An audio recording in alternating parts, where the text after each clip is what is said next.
Let's start the topic of who will perform the contract. Previous videoவில் just who will perform the contract, யாரெல்லாம் வந்து contract பண்ணலான்ட்டு one by ஒன்னாக 5 headings மட்டும் பார்த்தோம். இப்போ டீட்டெயிலாக வந்து பார்க்க போகிறோம் ஒரு ஹெட்டிங்கும். ஃபர்ஸ்ட் ஒன் வந்து ப்ராமிசர் இன்செல். ப்ராமிசர் இன்செல்ஸ்க்கு வந்து செக்ஷன் இருக்குது. கான்ட்ராக்ட் ஆக்ட் 1872 படி செக்ஷன் 40 அது கொடுத்துருக்காங்க பாருங்கள். அண்டர் ஃபேரா 1 to செக்ஷன் 40 இதில் என்ன மென்ஷன் பண்ணியிருக்காங்கன்னா இங்கே பாருங்கள் ஹைலைட் பண்ணிக்குது. Nature of the contract, intention of the parties that any promise contain in it must be performed அப்படின்னு சொல்கிறாங்க. என்ன இன்டென்ஷனோ அந்த between the parties, promisor and promisee, என்ன இன்டென்ஷனோ அந்த கான்ட்ராக்டில் அந்த பார்ட்டிஸ்க்கு அந்த ப்ராமிஸை என்ன பண்ணணும்னா அந்த பெர்ஃபார்ம் பண்ணணும்னு சொல்கிறாங்க. மஸ்ட் பி பெர்ஃபார்ம்னா கம்பல்சரி அவங்க பெர்ஃபார்ம் பண்ணணும். அதுதான் பார்த்துக்க பை ப்ராமிசர் இன்செல் பண்ணலாம். தென் ஆர் இஸ் லீகல் ரெப்ரசன்டேட்டிவ், அவங்க யாருன்னா ரெப்ரசன்ட் பண்ணாங்கன்னா அந்த ரெப்ரசன்டேட்டிவ் பண்ணலாம் அவங்களால பண்ண முடியாத பட்சத்தில். Or by any other competent persons employed by you அப்படின்னு என்னென்னா அதுக்கு தகுதியான யாருன்னா பர்சன்ஸ் இருக்காங்க அப்படின்னா அந்த எம்ப்ளாய்டு பர்சன் யார், இதுவும் யார் பண்ணது அப்படின்னா ப்ராமிசர்னால் மென்ஷன் பண்ண காம்பிடன்ட் பர்சன், அவங்களும் என்ன பண்ணலான்னா அந்த கான்ட்ராக்டை பெர்ஃபார்ம் பண்ணலாம் அப்படின்னு மென்ஷன் பண்ணியிருக்காங்க. அப்போது ஒரு கான்ட்ராக்ட் இருக்குன்னா யார் ப்ராமிஸ் பண்ணுறாங்களோ அந்த ப்ராமிசர் தான் என்ன பண்ண முடியும், அந்த கான்ட்ராக்டை ஃபஸ்ட்டு பெர்ஃபார்ம் பண்ண முடியும். அவங்களால பண்ண முடியாத பட்சத்தில் என்ன பண்ணலாம், ரெப்ரசன்டேட்டிவ் ஆர் காம்பிடன்ட் பர்சன்ஸ் யாரும் அவங்க பண்ணலான்றாங்க. எக்ஸாம்பிள் கொடுத்துருக்காங்க பாருங்கள். X promises to sketch a side map of Y's house. X will have to perform this promise himself because it requires the skill of X. இது என்னென்னா எக்ஸ் வந்து promise பண்ணுறாங்கன்னா ஒய்யோட ஹவுஸை வந்து எப்படி வந்து அவங்க சைட் வந்து ஸ்கெட்ச் பண்ணணும். அந்த ஸ்கில் யாருக்கு இருக்குது, எக்ஸ்க்கு மட்டும்தான் இருக்குது. சரிங்களா? அப்போ அவங்க ப்ராமிஸ் பண்ணது ஒய்க்கு அந்த எக்ஸ் மட்டும்தான் பெர்ஃபார்ம் பண்ண முடியும். ஏன்னா ஸ்கில்லுனால் வந்து அந்த பர்டிகுலர் பர்சன் தான் பண்ண முடியும் அந்த பர்டிகுலர் ஸ்கில்லை அப்படின்னு இங்கே மென்ஷன் பண்ணியிருக்காங்க. யார் ப்ராமிஸ் பண்ணாங்களோ அவங்க தான் என்ன பண்ண முடியும், பெர்ஃபார்ம் பண்ண முடியும். அதை கொடுத்துருக்காங்க. X will have to perform this promise இன்செல்ஃப்.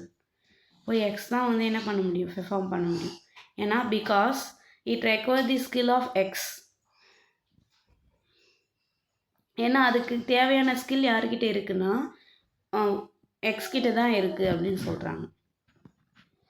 இது ஃபஸ்ட்டு ப்ராமிசர் இன்செல்ஃப் செக்ஷன் 40 பேரா 1. தென் செகண்ட் வந்து ஏஜென்ட் செக்ஷன் இதுவும் செக்ஷன் 40 தான், பேரா 2 சொல்கிறாங்க.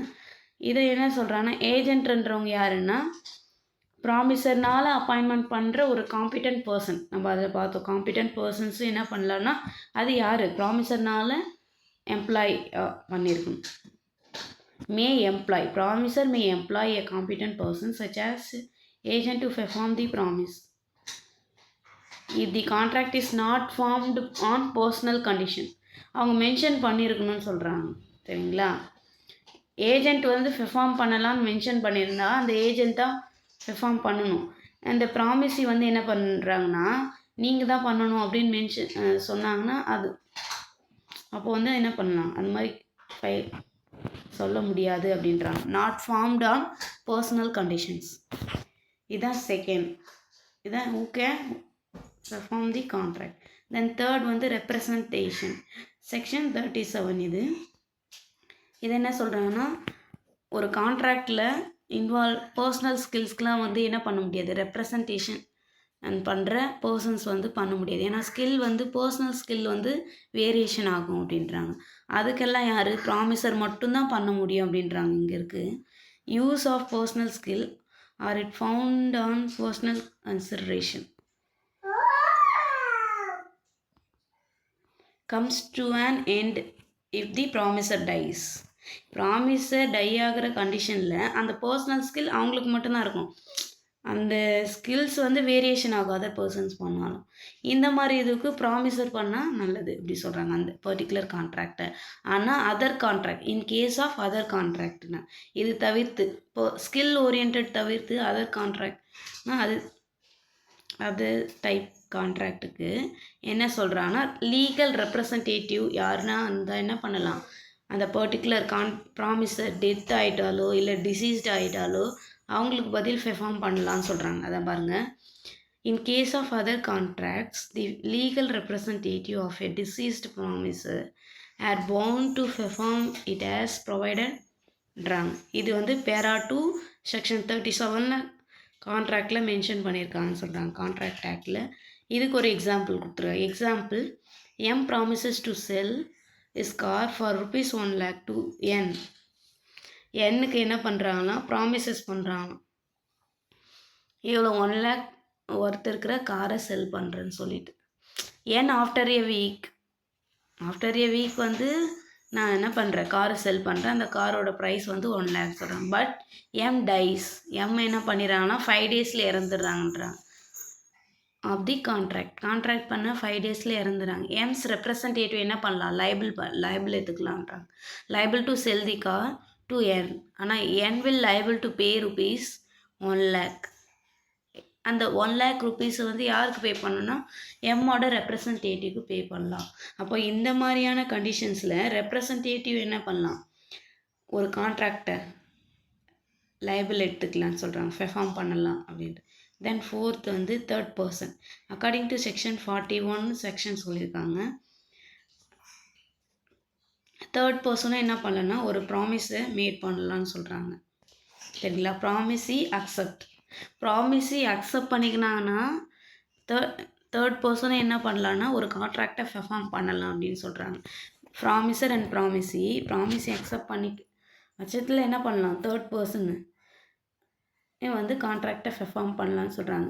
அப்படி அக்செப்ட் பண்ணதுக்கப்புறம் ப்ராமிசரே பண்ணணும் அப்படின்னு என்ஃபோர்ஸ் பண்ணக்கூடாது அப்படின்னு சொல்கிறாங்க. அதுதான் இங்கே கொடுத்துருக்காங்க. Cannot afterwards enforce its against the promisor. இது fourth third person. Next fifth joint ப்ராமிசர்ன்றது வந்து 2 or more ப்ராமிசஸ் என்ன பண்ணலான்னா ஒரு கான்ட்ராக்டுக்கு லைபிளாக இருக்கலாம், ரைட்ஸ் அது மாதிரி கொடுத்துருக்காங்க. இதுதான் ஃபிஃப்த்து. டெவல்யூஷன் இது ஜாயிண்ட் ப்ராமிசஸில் 2 இருக்குது. Devolution of joint liabilities, devolution of joint rights. 2 or more person சேர்ந்து ஒரு ப்ராமிசருக்கு ப்ராமிஸுக்கு லைபிளாக இருக்கலாம், அதான் ஜாயிண்ட் லைபிலிட்டிஸ். இது வந்து என்னென்னா டெவல்யூஷன் ஆஃப் ஜாயிண்ட் ரைட்ஸ்ன்றது ப்ராமிசர் வந்து என்னது ரைட்ஸ் இருக்குது அப்படின்றாங்க. இதுதான் டெவல்யூஷன் ஆஃப் ஜாயிண்ட் ரைட்ஸ். இதுக்கு செக்ஷன் இருக்க பார்க்கலாம். செக்ஷன் 42 தான் வந்து devolution of joint liabilities. when 2 or more persons, அதான் ஜாயின்னால என்ன அர்த்தம், 2 or more persons என்ன பண்ணுறாங்கன்னா ஜாயிண்ட் ப்ராமிஸ் மேட் பண்ணுறாங்கன்னா அதில் என்ன பண்ணிடுறாங்கன்னு சொல்கிறாங்க, இன்டென்ஷன் அப்பியர் கான்ட்ராக்ட் இன்டென்ஷன் என்னது 2 or more person ஒன்றா ஜாயின் பண்ணி கான்ட்ராக்ட் பண்ணுறாங்க. அப்படி பண்ணுறப்ப என்ன பண்ணுறாங்கன்னா யாரோ ஒருத்தர் சரிங்களா அந்த ஜாயிண்ட் ப்ராமிசஸில் டெத் ஆயிடுறாங்கன்னா அவங்களுடைய சர்வைவர்னால் அவங்களுக்கு வந்து ரெப்ரசன்டேட்டிவ் மாதிரி அவங்க வந்து என்ன பண்ணலாம், அவங்களுக்கு பதிலாக லைபிள் எடுத்துக்கலாம். தென் அதர் இருக்காங்க பார்த்தீங்களா, ஆல் ஜாயிண்ட்லி மஸ்ட் ஃபுல்ஃபில் தி ப்ராமிஸ். அவங்களுடைய ரெப்ரசன்டேட்டிவ் அந்த டெத்தான கான்ட்ராக்டரோட அந்த ப்ராமிசரோட ரெப்ரசன்டேட்டிவும் தென் ஜாயிண்ட் பர்சன் எல்லாமே சேர்ந்து என்ன பண்ணலாம், அந்த பர்டிகுலர் கான்ட்ராக்டை ஃபுல்ஃபில் பண்ணலாம் அந்த ப்ராமிஸ் அப்படின்னு சொல்கிறாங்க. இதை வந்து devolution of joint liability section 42 Indian contract ஆக்ட்லேயே மென்ஷன் பண்ணியிருக்காங்க. Then next devolution of joint ரைட்ஸ்ன்றது வந்து இப்போ எப்படி ஜாயிண்ட் லைபிலிட்டிஸோ அதே மாதிரி ப்ராமிசருக்கு ஜாயிண்ட் ரைட்ஸ் இருக்குது. எனி ஒன் ப்ராமிசர் வந்து டெத் ஆயிடுறாங்க அப்படின்னா, டெத்தோ இல்லை டிசீஸ் ஆயிடுறாங்கன்னா அவங்களுடைய சர்வைவர் அவங்களுடைய லீகல் ரெப்ரசன்டேட்டிவ் அவங்க என்ன பண்ணிக்கலாம், அந்த ரைட்ஸை கேட்குறதுக்கான உரிமை இருக்குது சொல்கிறாங்க, அதான் ரைட்ஸ். அவங்களும் தென் ஜாயிண்ட்டாக இருக்கிற மெம்பர்ஸ் கான்ட்ராக்ட் போகிறோம் என்ன பண்ணிக்கலான்னா கேட்குறதுக்கான ரைட்ஸ் இருக்குது அப்படின்னு சொல்கிறாங்க. அதான் டெவல்யூஷன் ஆஃப் ஜாயிண்ட் ரைட்ஸ். இந்த கிளாஸில் என்னென்ன பார்த்தோம் அப்படின்னா, who will perform the contract, யாரெல்லாம் கான்ட்ராக்ட் பண்ணலாம் அப்படின்னா ப்ராமிசர் பார்த்தோம். ப்ராமிசர்ன்றவங்க கான்ட்ராக்டை மேட் பண்ணுற பர்சன் என்ன பண்ணலாம், அந்த கான்ட்ராக்டை பெர்ஃபார்ம் பண்ணலாம். இது ஒரு கண்டிஷன் பார்த்தோம். செகண்ட் கண்டிஷன் வந்து ஏஜெண்ட், கான்ட்ராக்டர்னால் அப்பாயின்மெண்ட் பண்ண ஏஜெண்ட்டும் அந்த கான்ட்ராக்ட் என்ன பண்ணலாம் பெர்ஃபார்ம் பண்ணலான்னு பார்த்தோம். தேர்ட் வந்து ரெப்ரசன்டேஷன். அவங்க யார் ரெப்ரசன்ட் பண்ணுறாங்களோ, யார் சொல்கிறாங்களோ அந்த பர்சனை என்ன பண்ணலாம், ஒரு கான்ட்ராக்டை மேட் பண்ணலான்னு பார்த்தோம். தென் ஃபோர்த் வந்து தேர்ட் பர்சன் வந்து ப்ராமிஸை அக்செப்ட் பண்ணிக்கலாம், அவங்களும் கான்ட்ராக்ட் மேட் பண்ணலான்னு பார்த்தோம். அப்புறம் ஜாயிண்ட் ப்ராமிஸு, அவங்களும் கான்ட்ராக்டை பெர்ஃபார்ம் பண்ணலான்னு பார்த்தோம். தட்ஸ்